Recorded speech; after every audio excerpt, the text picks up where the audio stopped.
Hi, guys. Welcome back. Today, we're going to visit with a YouTuber named Dr. Brian Murphy, and Dr. Brian is going to explain food addiction to us. I think I can explain food addiction and sugar addiction because that's really what we're speaking of is a high fructose corn syrup addiction. Okay. But there is addictions to other food. And you'll hear hints of this when people come in. Oh, I'm under stress, which is why I'm eating the cakes, the cookies. Well, that's somewhat of addiction because you're under stress. Your body's creeping out a little bit of cortisol and it's looking for something to ease the burden of that stress. And that stress that we normally turn to is food. But we don't understand what is happening when we consume the corn fructose, the sugar, the stuff that makes us, God, that was good. That is called a dopamine release. We are releasing a low level of dopamine in our brain, and the prefrontal cortex that says, oh God, I finally got some relief with that dopamine surge. Then we have a little serotonin backing up saying, oh, why not? You deserve it. So you go right ahead and have it. So now we're talking ourselves into it. Here lies the danger of it. And this is where addiction comes in. And it doesn't matter whether we're talking about addiction to high fructose corn syrup, methamphetamines, hydrocodone, oxycontin, because it all follows the same pathway, is that it takes more to make the addiction, to get the release. So it always starts out as one sugary drink, sweet tea, high fructose corn syrup. It does not matter which beverage you choose, but it is starting out as one. Then one becomes two. Why did it have to become two? Because you needed more sugar to get the little and you're still feeling it at that level. But that goes on for a couple of weeks, maybe a month, maybe 2 months. Now we got to go up to 3 to get the same feeling. Next thing we know, we're up to 10 a day. And this is where it becomes out of control. And then to get you to stop, you actually go through withdrawal because all of a sudden you've taken this away. Where's my dopamine? Where's my serotonin? I am not getting the rush that I deserve. All right. So we work through it. We get off it. And then all of a sudden, maybe a couple years later, well, I'm just going to try that drink one more time. And we take a drink of it and it's like, Jesus, this thing is so incredibly sweet. Yeah, but you were drinking 10 of them a day. How did you do that? And it was because of your addictive behavior. You have to understand addiction and addiction to foods in order to comprehend this. And it's really kind of interesting because to break addiction, a lot of people don't know this. It is only indigenous to the human population. A lot of people don't know that. Animals, rats, laboratory mice that we make addicted to a substance and drugs, they will continue using it till they die. Humans are different. We have a higher level of functioning that is called reason. We reason it out why we have to stop. We reason it out why this is bad for us. And we're able to come up with, okay, maybe I shouldn't be doing this. But if you're not a human and a primate, a chimpanzee, a snake, a dog, a mouse, you will feed that addiction till it kills you and you will not stop. Now, I'm not saying that doesn't happen in humans. It does, okay? The addiction is there and the possibility is for humans to become so addictive that the brain does not recognize anything, not even its own safety for its own body because of this addiction. And if you stop and think about it, that's kind of along with food too, because we're doing these things we know are bad for us, but we're still doing it. So we're jeopardizing our own health because of this addiction. I love how he described that. That was absolutely beautiful. Here's the interesting thing, though. When I eat candy or donuts or whatever, one becomes two, becomes four, becomes a full out binge over a weekend, right? But when I eat a banana, I very seldom want to eat 2 bananas the next hour and 4 bananas the next, right? So I have a feeling with fruit, even though some people say the sugars have the same effect, I have a feeling fruit is a really excellent way of getting off those sugars. And that's why I recommend you have a banana smoothie to get off the ice cream and donuts. But we're not done with Dr. Brian just yet. He's got one more excellent video I want you to see. Tell me what you think of this one. Pain creates change. Some of the alarm bells I see go off is when they have to start taking medication. That is a big one. And I went to my doctor and he says I have high blood pressure. Or I went to my doctor and I just been diagnosed a diabetic. We see DOT drivers that come in to get their medical cards, and everything is going along happy-go-lucky, and all of a sudden they got a blood sugar of 2,000. Well, no one's ever told me I was a diabetic. Well, in the last 12 months, you became a diabetic. But you became a diabetic not because of your family. You became a diabetic because of that thing you're carrying around your belly called fat. That's what did this to you. You changed that. I can assure you, if you became a diabetic last year from your weight, you lose this weight, you will not be a diabetic.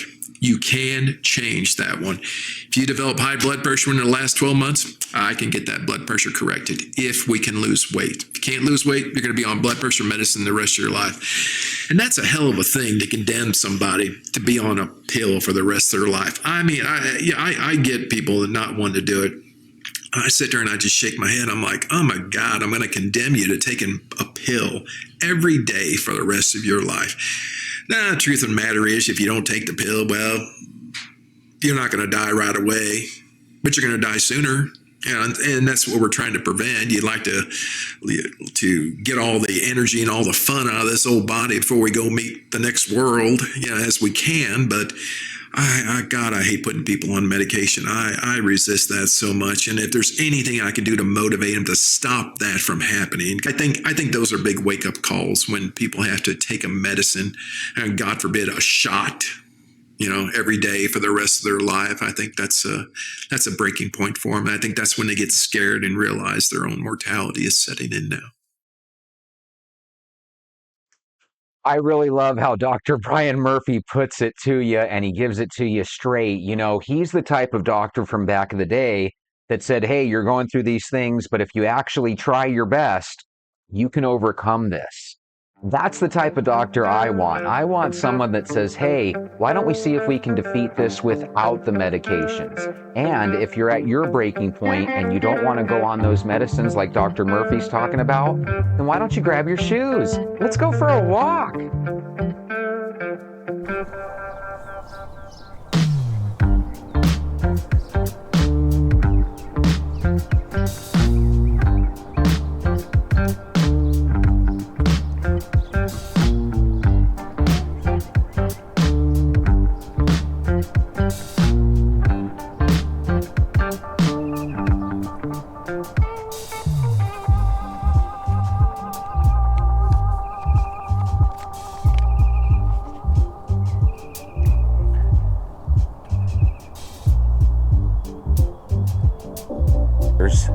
Do any of you guys remember the other day I walked by a leaf blower and I was complaining about the noise of the leaf blower? I'm sure you guys do. That was just the other day, right? But do any of you guys remember before that how I had said that what if your phones aren't listening to you and then putting up a video? But I brought up the idea that what if it's actually you making a prediction about what videos are coming up, and then they would pop up on your feed on YouTube, right? In other words, we believe that if we're thinking about something that it pops up, we believe that it's our phone spying on us. And I brought up the idea that, hey, what if it's not the phone spying on us? What if it's predictive powers that our brain naturally has that we don't really see in nature? In other words, when I was little, I used to think about songs, and then I would turn the radio on, and lo and behold, the song would be playing.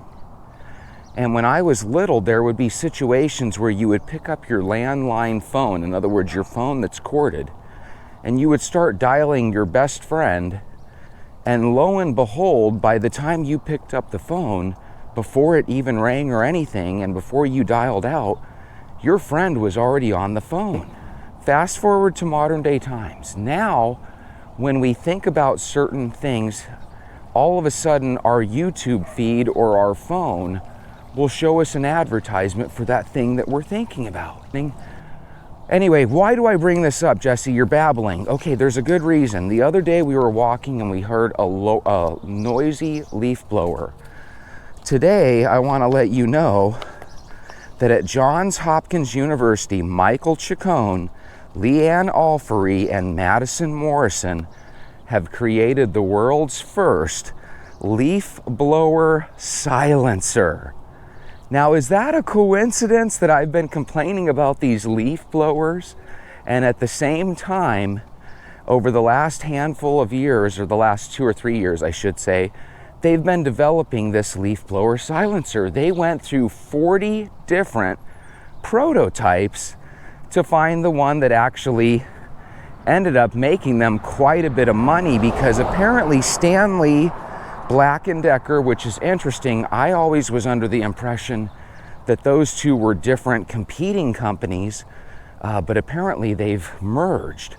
So apparently Stanley and Black & Decker are one, but they've agreed to take these students' prototype, their leaf blower silencer, and they've decided to go ahead and make it happen. So in the next 2 years, when you go to Home Depot and Lowe's, I almost said Home and Low Depot, but when you go to Home Depot or Lowe's, you're actually going to be able to purchase a leaf blower with a silencer on it. So when we change from gas-powered leaf blowers to electric, okay, they automatically got a little bit quieter, but with this silencer, apparently it's going to dampen that sound by about 37%.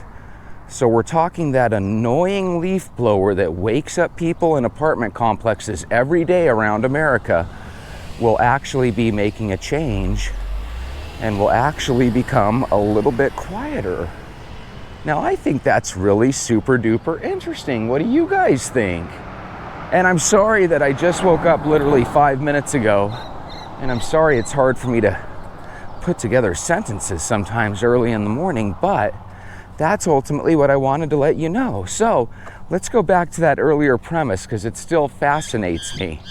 It's weird that we live in a world where when things annoy you, you're not the only one. Those leaf blower sounds were annoying me the other day, but they've been annoying us for years, all of our lives, as a matter of fact.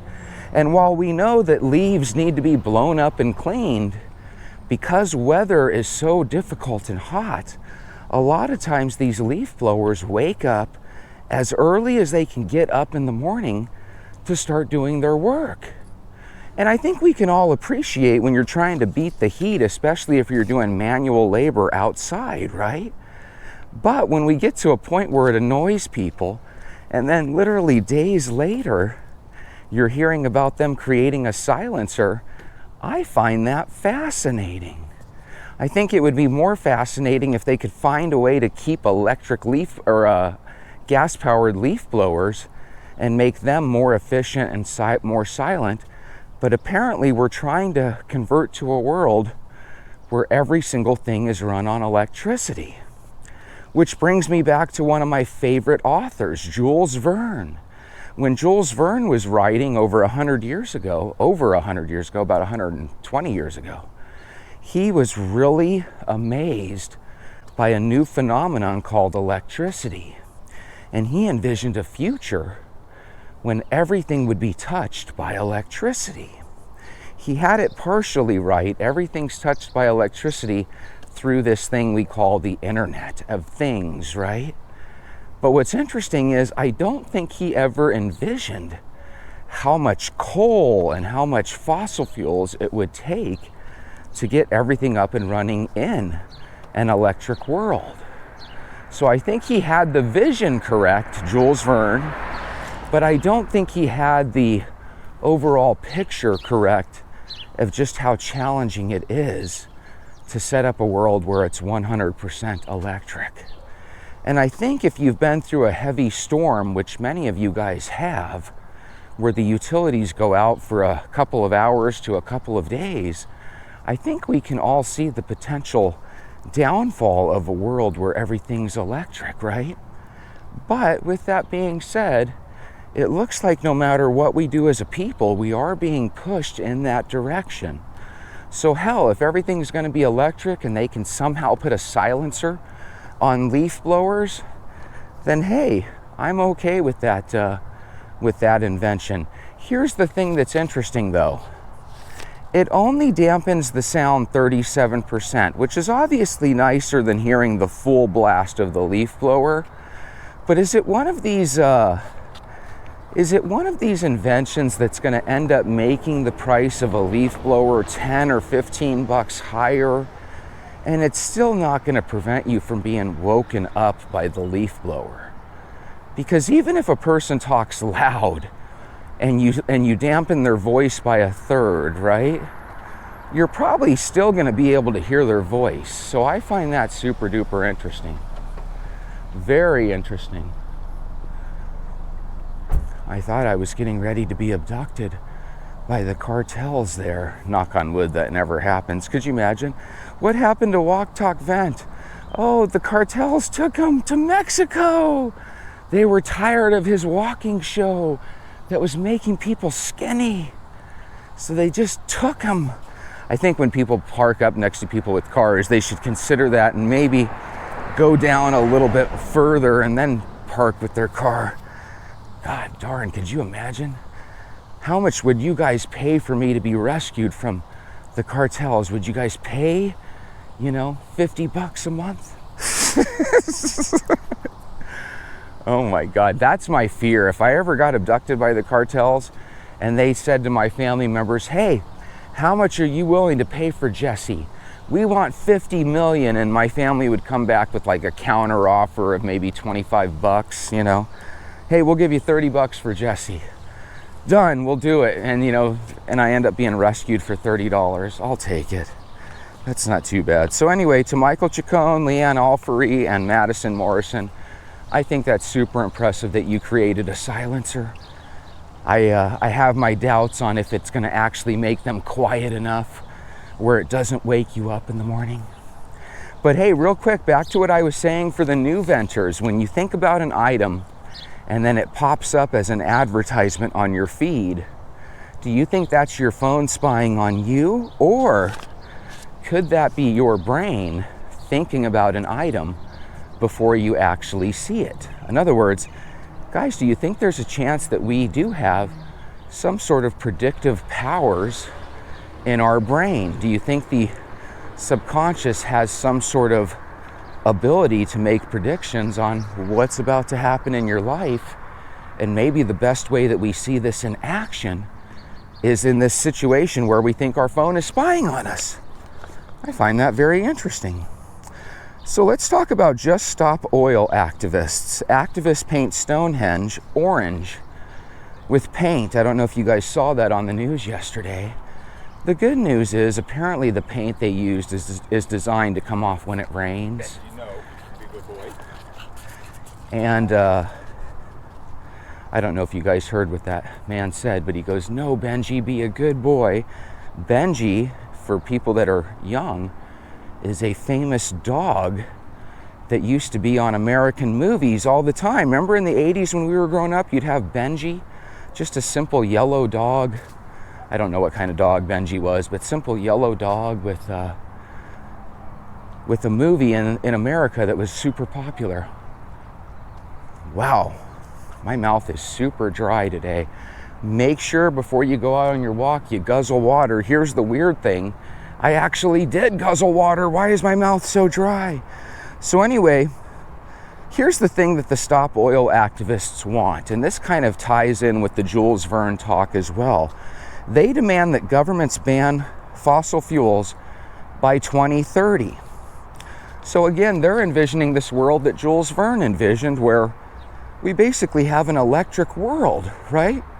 What they don't realize is that to get that electric world, we're going to have to use more fossil fuels and more coal than you can imagine.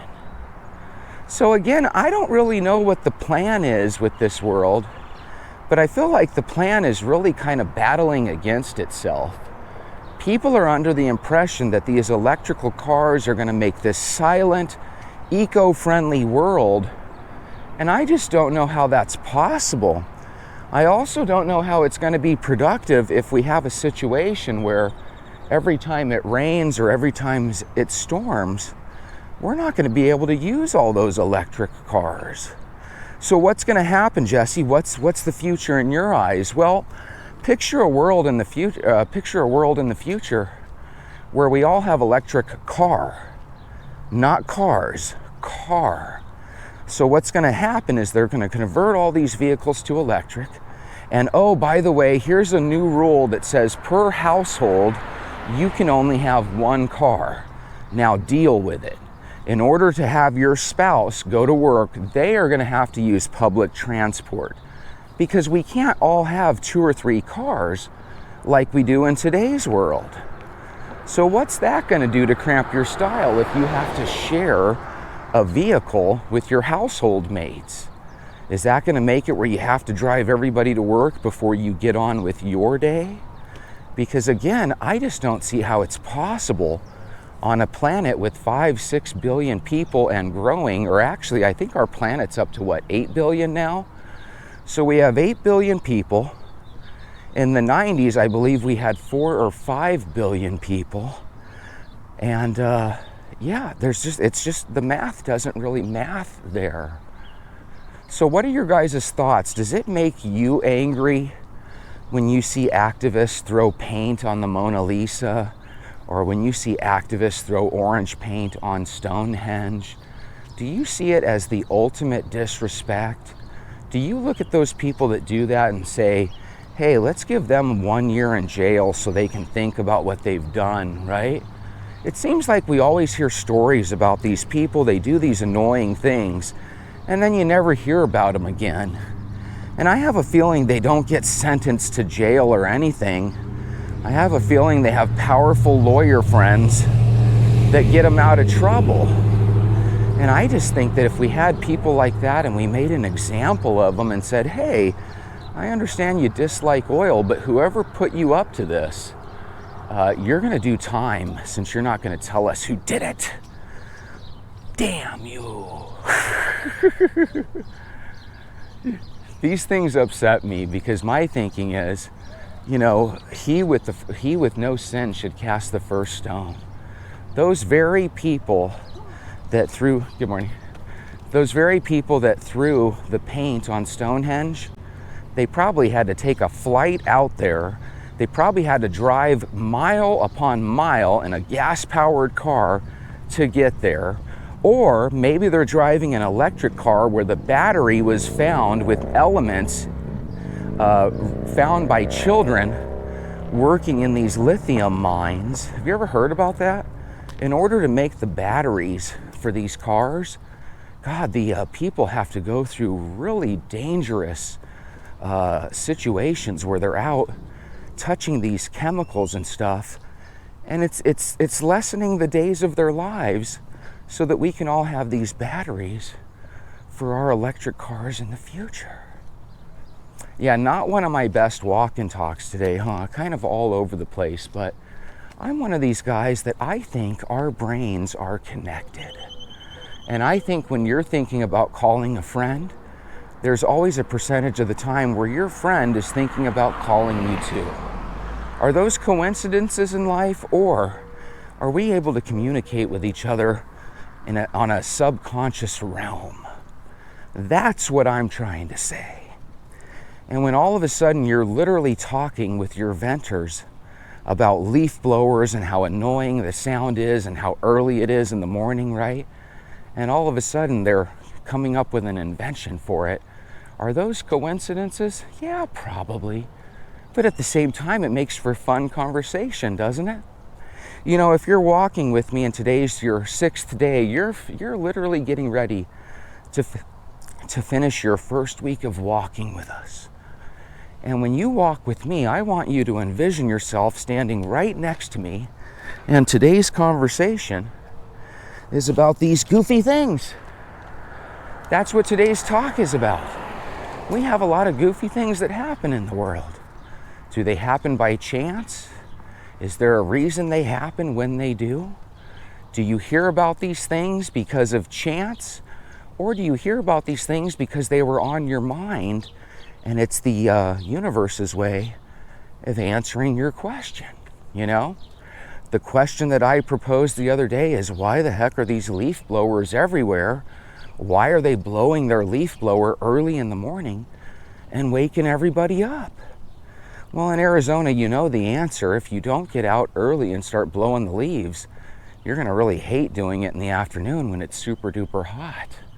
But you know what's interesting about these landscaping crews? It's not like they work in the morning and then call it a day. They're usually working all throughout the day anyway. So again, it's one of those things where it makes you wonder, are you blowing the leaves early in the morning to beat the heat? Because if that's the case, you're blowing them in the afternoon when it's the hottest part of the day anyway. So again, in order to make those leaf blowers quiet, I think there's multiple ways we could have went about it. We could make all the leaf blowers electric, or maybe we could, have a different etiquette on when it's proper to use a leaf blower. I don't know. I don't think I want a world where everything's electric. One of the things that's going to happen if things are electric, you're going to have a lot more vehicles that hit pedestrians.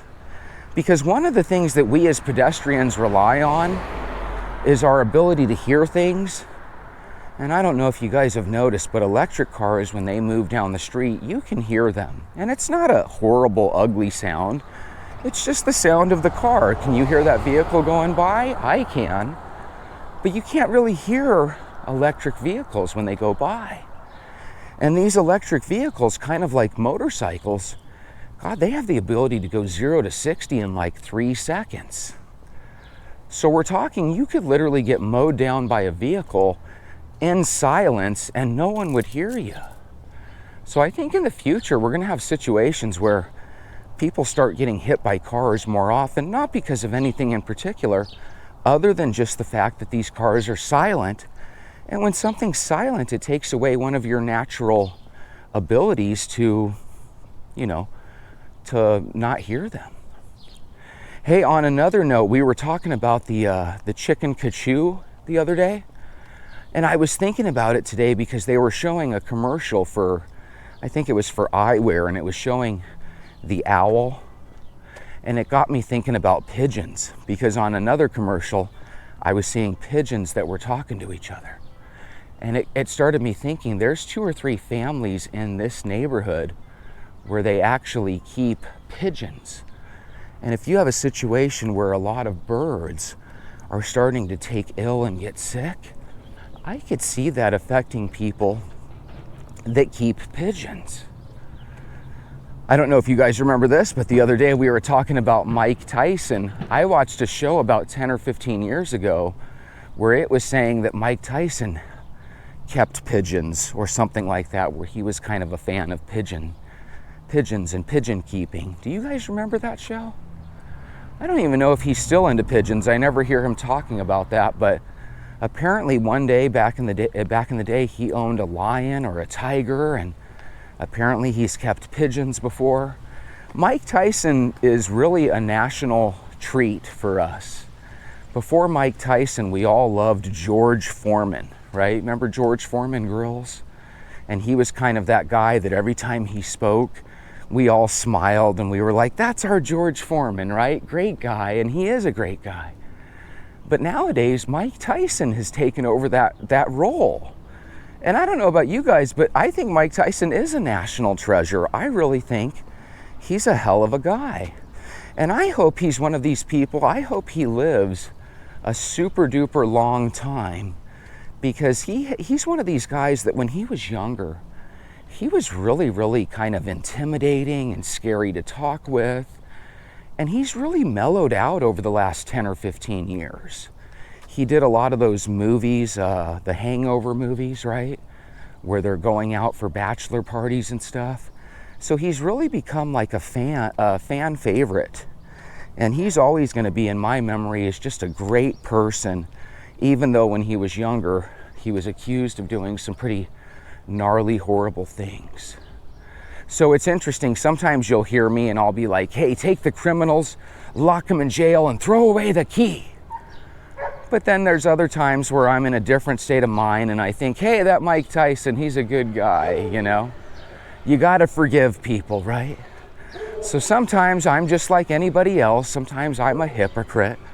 I talk about how we shouldn't forgive anybody for anything, but even I can be caught on a good day, and all of a sudden, before you know it, I'm ready to give pardons to Mike Tyson, and I'm getting ready to give pardons to the latest and greatest serial killer.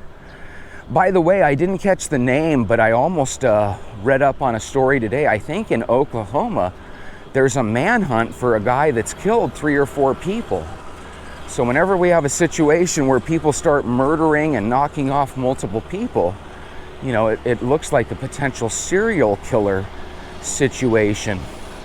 I saw a video the other day that was saying that at any given point here in America, we have about 400 to 500 serial killers that are out and about. And if you do the math, we have 50 states, which means every state averages around 10 serial killers. My God, that sounds horrible, doesn't it? How in a world where everybody has cell phones and where there's cameras hidden everywhere, how the heck do serial killers end up being successful? It just seems crazy. And every time you hear about a serial killer, you always, like this Rex Heuermann guy, you always end up finding out that they've got like dozens of victims. And it's just bizarre because, you know, if I tried getting away with what they do, you feel like you would be caught immediately. I don't know how they get away with these things. And I pray that they stop getting away with these things. You know, we want serial killers to be caught immediately, not once they've been successful a handful of times. I think that's where the court system's upset me. Golly, that thing's annoyingly loud. Let me see if I can walk over here. I'm sure my battery will die any second now anyway. So yeah, let's recap. If you're new to the channel and you're finishing up your first week, a lot of times we exercise simply by taking a walk and talking about whatever the heck crap comes out of my mouth. But anyway, keep your eye out for silencers on leaf blowers, and hopefully these things will come out in the next year or two and we'll be able to actually talk about them on the show, because I just have a funny feeling that they're going to work, they're going to be nice, but they're not going to be nice enough to make it where you don't hear the leaf blower in the morning anymore. And there's a lot of people listening here that you or your spouse probably take out the leaf blower every now and then. What are your guys' thoughts? If you could let us know in the comment section, that would be great. There's so many things that I kind of talked about earlier. You know, number one, when you're listening to commercials on the TV and you start to think out loud like, oh, I could use some lipstick or some eyeliner, or ooh, I could use one of those water bottles or one of these coffee thermoses, and then all of a sudden, you know, you're getting Stanley coffee thermos commercials on your YouTube feed. Is that your phone spying on you? Or is that your predictive mind predicting what you're going to be seeing before you see it? What are your thoughts? I think we can all agree that more than likely it's our phone spying on us, right?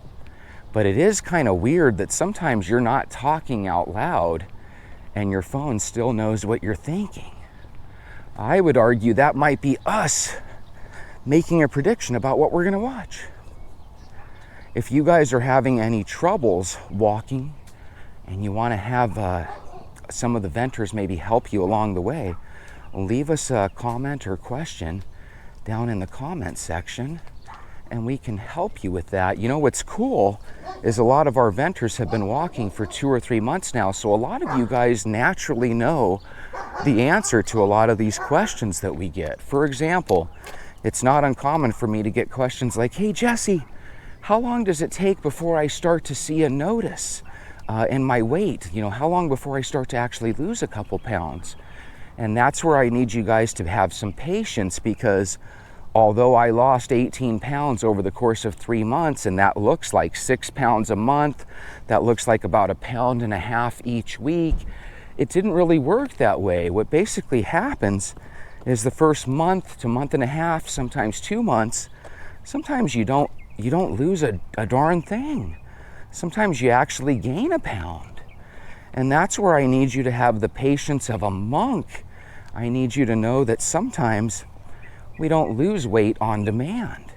That's why when you watch some of these YouTubers where they take a 30-day challenge, where they're not drinking anything but water, and they magically lose 12 pounds. Guys, it's BS. It doesn't happen that way for most people. And then another YouTube channel, they'll quit sugar for 30 days and they lose 10 pounds.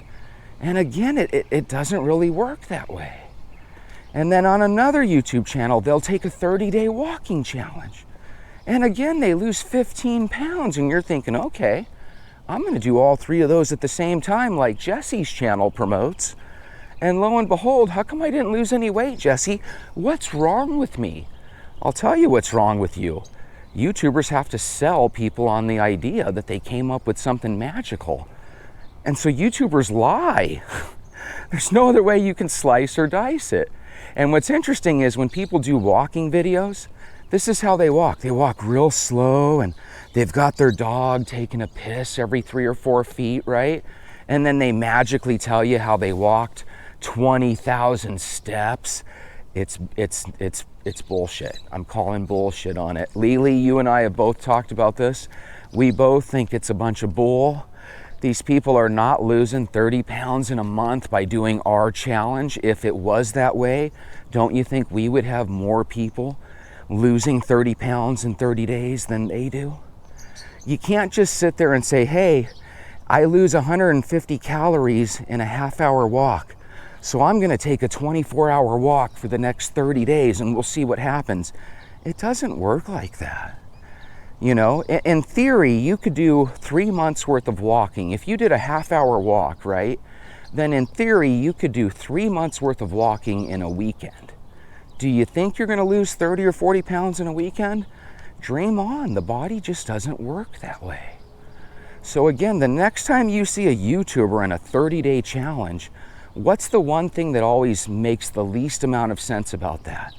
The thing that makes the least amount of sense where you know it's bull is when they say, hey, I did this 30-day challenge and I dropped 12 pounds. And, well, why did you end the challenge? You're telling me you magically found a way to lose 12 pounds every month just walking, and you're going to quit that? It's bull, so don't believe it. As a matter of fact, when YouTubers do those type of videos, they're full of it. They are full of it. Well, Jesse, you believe you can lose 30 pounds in 90 days. You can. Here's the difference. If you don't lose it in 30, you might find yourself losing it in 100. If you don't lose it in 100 days, you're probably going to lose it by day 150. So we're talking, in my case, it's just a matter of time before you actually do start losing 20, 25, or 30 pounds. It might not happen in 90 days like we'd like, but it happens over the course of time. Okay, battery change. So anyway, we're about to finish up our walk. One of the things I love about our walk is I babble through a couple different topics, right? Can barely talk, can barely get my dry mouth to speak a word. And before you know it, we're done with our morning walk. Guys, it's that easy. You just do a quick walk. What's not easy is sitting by your weight scale, checking yourself every day, hoping that you lost 0.25 pounds. Don't look at the scale. Don't watch these other videos where they make grandiose promises about what something's going to do in a 30-day challenge. There's a reason why I set up a 90-day challenge. It's because every 3 months you experience a new season in life. A week ago, before you had started, you were in this season of being overweight and out of shape. In 3 months, you're going to be entering another season. But that season will be different because you'll be a walker, you'll be about 15 to 30 pounds less in weight, right? And more importantly, you'll have a walking routine that is going to set you up for a future that's a lot brighter than now, okay? So I'm proud of you. If you are finishing up your first week with us, now is not the time to take a day off. Remember what you committed to. Give me 15 to 21 days. So if you're on day 6, I need you to give me still another 2 or 3 weeks, okay? If you can give me those 2 or 3 weeks, I promise a good percentage of you will end up falling in love with your daily walk. Just ask the Venters. They all love their walk. And Venters, if you love your walk more now than you did when you first started, please let your fellow Venters know in the comments. With that being said, have a beautiful, positive day. You are going to start losing weight. If you are in a plateau, it's just life. We're not machines that just drop weight every single day, okay? So stay away from that evil scale, and we'll talk to you later. Have a beautiful one.